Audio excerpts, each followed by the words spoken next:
Although the fortune Madam Walker had amassed began to diminish, the legacy of her philanthropy and social activism still lives on today. With me now to discuss those two aspects of Madam Walker's life is A'Lelia Bundles. She is the great-great-granddaughter of Madam Walker and author of On Her Own Ground, The Life and Times of Madam C.J. Walker. A'Lelia, let's talk about Madam Walker's philanthropy. People know about her as the hair person, but what they usually don't know as much about is what a philanthropist she was. And for me, that's really what makes her great, that she used her money to make a difference in the world.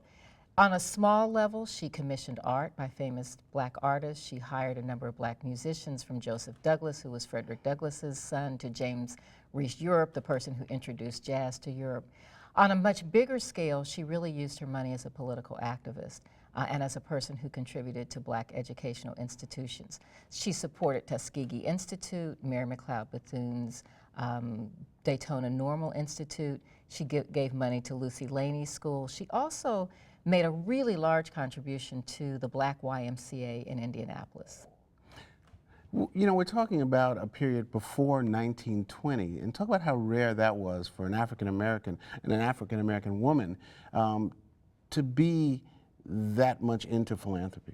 You know, we've always had a tradition of giving in church, giving to religious institutions, but giving to more secular institutions is something that really was new during that era.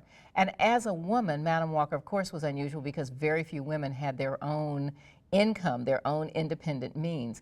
She saw this as a way to change the community. The things that had been difficult for her as a child, she had no formal education.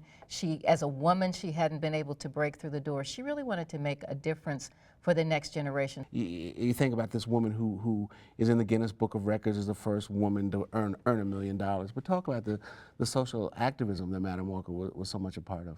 I think some of the same reasons that she was a philanthropist are some of the same reasons that she was a social activist. The women who set an example for her, who were members of her church, were members of the National Association of Colored Women. There were other black organizations that she became affiliated with, like the NAACP, that were really trying to address some of the very difficult problems of the era. And she knew that she had resources that others didn't, and she wanted to use those resources to make a difference. And something that really people don't know is that she grew up in northern Louisiana in an area where there had actually been a lot of black political power during Reconstruction. Her family minister had been a black state senator.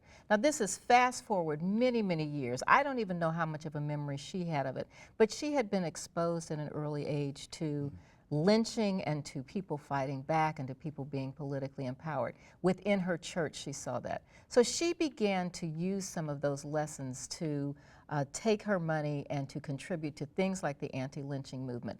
She spoke out on behalf of African American soldiers during World War I, and for that she was labeled a Negro subversive.